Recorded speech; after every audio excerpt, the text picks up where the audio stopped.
Today we're reading The Pilgrim's Progress by John Bunyan.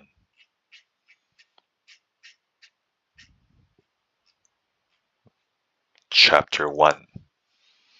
As I walked through the wilderness of this world, I lighted on a certain place where was a den, and laid me down in that place to sleep. And as I slept, I dreamed a dream. I dreamed, and behold, I saw a man clothed with rags, standing in a certain place, with his face from his own house, a book in his hand, and a great burden upon his back. I looked and saw him open the book and read therein.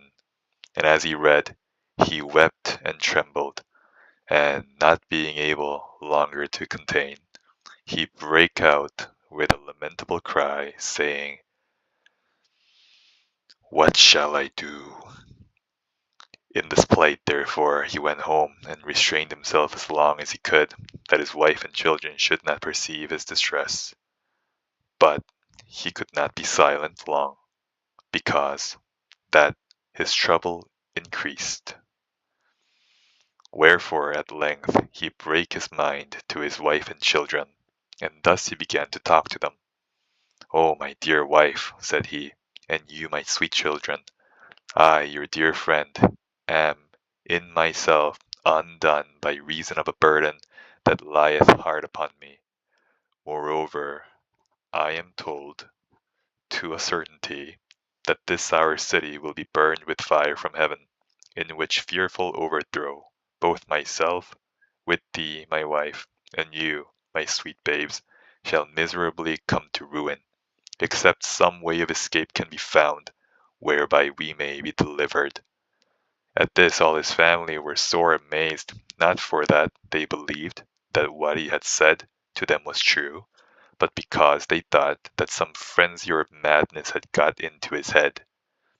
Therefore it drawing towards night, and they hoping that sleep might settle his brain, with all haste they got him to bed. But the night was as troublesome to him as the day. Wherefore, instead of sleeping, he spent it in sighs and tears. So when the morning was come, they would know how he did. He told them, worse and worse. He also set to talking to them again, but they began to be hardened. They also thought to drive away his madness by harsh and surly treatment of him. Sometimes they would ridicule, sometimes they would chide, and sometimes they would quite neglect him. Wherefore he began to retire himself to his chamber, to pray for and pity them, and also to sorrow over his own misery. He would also walk solitary in the fields, sometimes reading and sometimes praying, and thus for some days he spent his time. Now I saw upon a time, when he was walking in the fields, that he was, as he was wont, reading in his book, and greatly distressed in his mind, and as he read, he burst out, as he had done before, crying, "What shall I do to be saved?" I saw also that he looked this way and that way, as if he would run, yet he stood still, because, as I perceived, he could not tell which way to go. I looked then, and saw a man named Evangelist coming to him, who asked, "Wherefore dost thou cry?"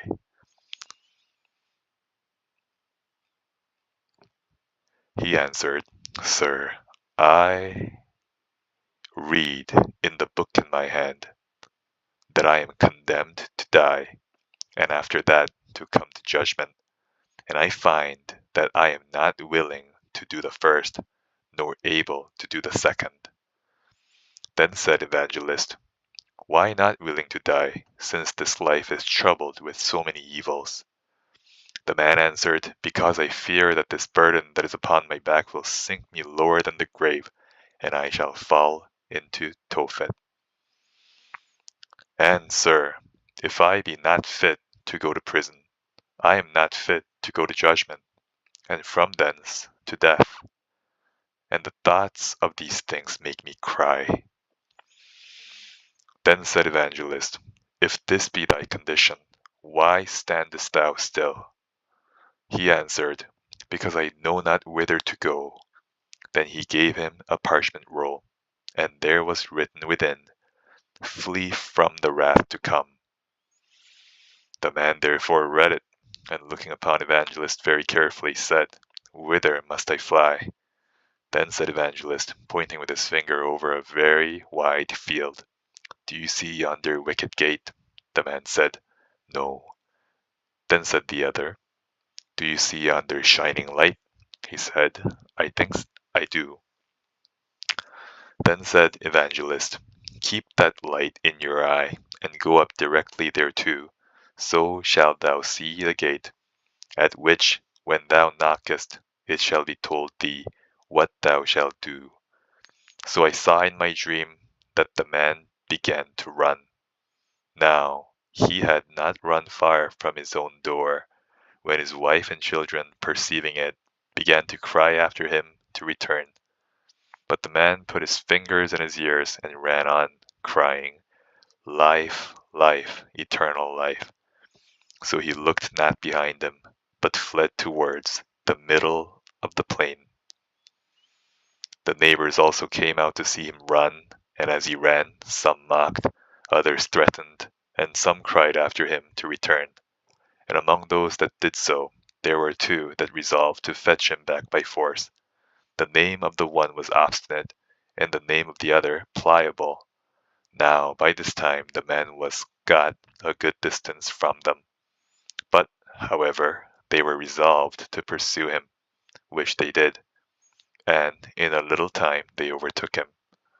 Then said the man, Neighbors, wherefore are ye come? They said, To persuade you to go back with us. But he said, That can by no means be. You dwell, said he, in the city of destruction, the place also where I was born. I see it to be so. And dying there sooner or later, you will sink lower than the grave, into a place that burns with fire and brimstone. Be content, good neighbors, and go along with me. What? Said Obstinate, and leave our friends and comforts behind us? Yes, said Christian, for that was his name, because that all which you forsake is not worthy to be compared with a little of what I am seeking to enjoy. And if you would go along with me and hold it, you shall fare as I myself, for there where I go is enough and to spare. Come away and prove my words. What are the things you seek, since you leave all the world to find them?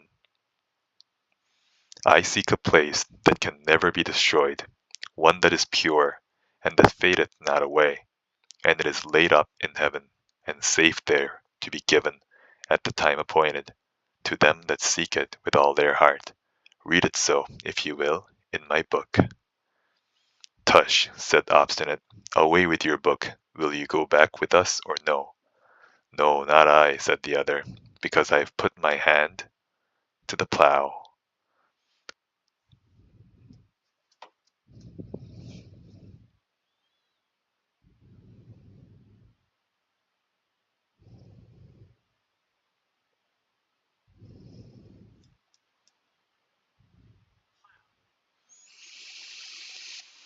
Come then, neighbor Pliable, let us turn again, and go home without him. There is a company of these crazy-headed fools that, when they take a fancy by the end, are wiser in their own eyes than 7 men that can render a reason. Then said Pliable, Don't revile. If what the good Christian says is true, the things he looks after are better than ours. My heart inclines to go with my neighbor. What, more fool still? Be ruled by me, and go back. Who knows whither such a brain-sick fellow will lead you? Go back, and be wise. Nay, but do thou come with thy neighbor Pliable. There are such things to be had which I spoke of, and many more glories besides. If you believe not me, read here in this book, and for the truth of what is told therein, behold, all is made by the blood of him that made it. Well, neighbor Obstinate, said Pliable, I begin to come to a point. I intend to go along with this good man, and to cast in my lot with him. But, my good companion, do you know the way to this desired place? I am directed by a man whose name is Evangelist to speed me to a little gate that is before us, where we shall receive directions about the way. Come then, good neighbor, let us be going. Then they went both together. And I will go back to my place, said Obstinate. I will be no companion of such misled, fantastical fellows. Now I saw in my dream that, when Obstinate was gone back, Christian and Pliable went talking over the plain, and thus they began. Come, neighbor Pliable, how do you do? I am glad you were persuaded to go along with me. Had even Obstinate himself but felt what I felt of the powers and terrors of what is yet unseen, he would not thus lightly have given us the back. Come, neighbor Christian, since there are none but us two here, tell me now further what the things are, and how to be enjoyed, whither we are going. I can better understand them with my mind than speak of them with my tongue. But yet, since your desire is to know, I will read of them in my book. And do you think that the words of your book are certainly true? Yes, verily, for it was made by him that cannot lie. Well said. What things are they? There is an endless kingdom to be enjoyed, and everlasting life to be given us, that we may live in that kingdom forever. Well said. And what else? There are crowns of glory to be given us, and garments that will make us shine like the sun in the sky. This is very pleasant. And what else? There shall be no more crying, nor sorrow, for he that is owner of the place will wipe all tears from our eyes. And what company shall we have there? There we shall be with seraphims and cherubims, creatures that shall dazzle your eyes to look on them. There also you shall meet with thousands and 10,000s that have gone before us to that place. None of them are hurtful, but all loving and holy, everyone walking in the sight of God, and standing in his presence with acceptance forever. In a word, there we shall see the elders with their golden crowns. There we shall see the holy women with their golden harps. There we shall see men that by the world were cut in pieces, burnt in the flames, eaten of beasts, drowned in the seas, for the love they bear to the Lord of the place, all well and clothed with everlasting life, as with a garment. The hearing of this is enough to delight one's heart. But are these things to be enjoyed? How shall we get to be sharers thereof? The Lord, the governor of the country, hath written that in this book, the substance of which is, if we be truly willing to have it, he will bestow it upon us freely. Well, my good companion, glad am I to hear of these things. Come on, let us mend our pace. I cannot go so fast as I would, by reason of this burden that is on my back. Now I saw in my dream that just as they had ended this talk, they drew nigh to a very miry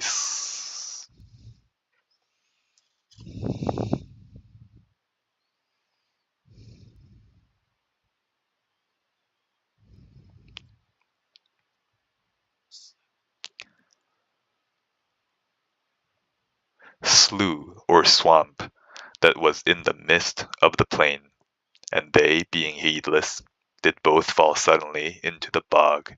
The name of the slough was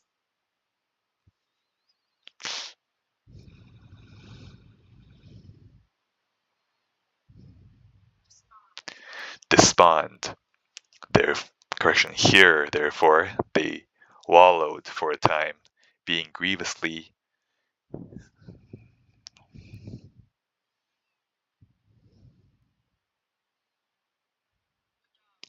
bedaubed with the dirt. And Christian, because of the burden that was on his back, began to sink into the mire. Then said Pliable, Ah, neighbor Christian, where are you now? Truly, said Christian, I do not know. At this, Pliable began to be offended, and angrily said to his fellow, Is this the happiness you have told me all this while of? If we have such ill speed at our first setting out, What may we expect between this and our journey's end? May I get out again with my life. You shall possess the brave country alone for me. And with that he gave a desperate struggle or two, and got out of the mire on that side of the swamp which was next to his own house. So away he went, and Christian saw him no more. Wherefore Christian was left to tumble in the slough of despond, alone.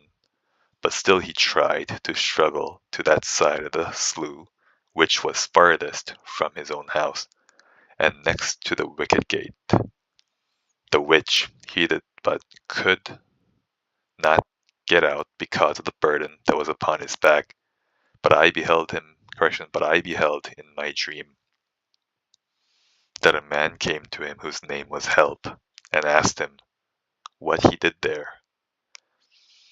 Sir, said Christian, I was bid to go this way by a man called Evangelist, who directed me also to yonder gate, that I might escape the wrath to come. And as I was going there, I fell in here. But why did you not look for the steps? Fear followed me so hard that I fled the next way and fell in. Then said he, Give me thine hand. So he gave him his hand, and he drew him out, and set him upon solid ground, and bade him go on his way.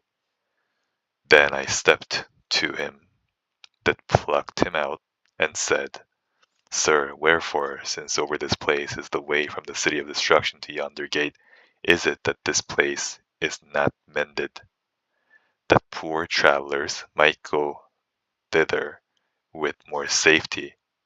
And he said unto me, This miry slough is such a place as cannot be mended. It is the hollow whither the scum and filth that go with the feeling of sin do continually run, and therefore it is called the Slough of Despond. For still, as the sinner is awakened by his lost condition, there arise in his soul many fears, and doubts, and discouraging alarms, which all of them get together and settle in this place. And this is the reason of the badness of the ground. It is not the pleasure of the king that this place should remain so bad. His laborers also have, by the direction of his majesty's surveyors, been for about these 1600 years employed about this patch of ground, if perhaps it might have been mended. Yea, and to my knowledge, said he, here have been swallowed up at least 20,000 cartloads, yea, millions of wholesome teachings that have at all seasons been brought from all places of the king's dominions. And they that can tell say they are the best materials to make good ground of the place, if so be it might have been mended. But it is the slough of despond still, and so will be when they have done what they can. True, there are, by the direction of the lawgiver, certain good and substantial steps placed even through the very midst of this slough. But at such time as this, place doth much spew out its filth, as it doth against change of weather. These steps are hardly seen, or, if they be, men, through the dizziness of their heads, step aside, and then they are bemired to purpose, notwithstanding the steps be there. But the ground is good when they are got in at the gate.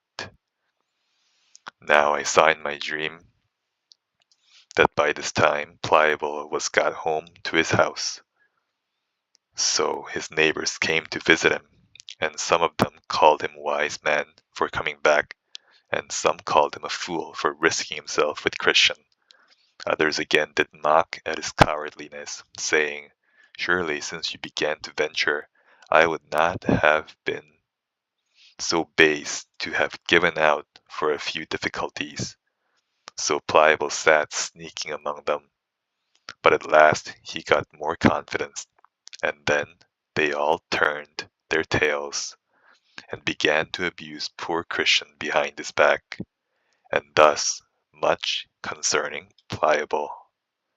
And that's the end of the reading for today. Have a good day.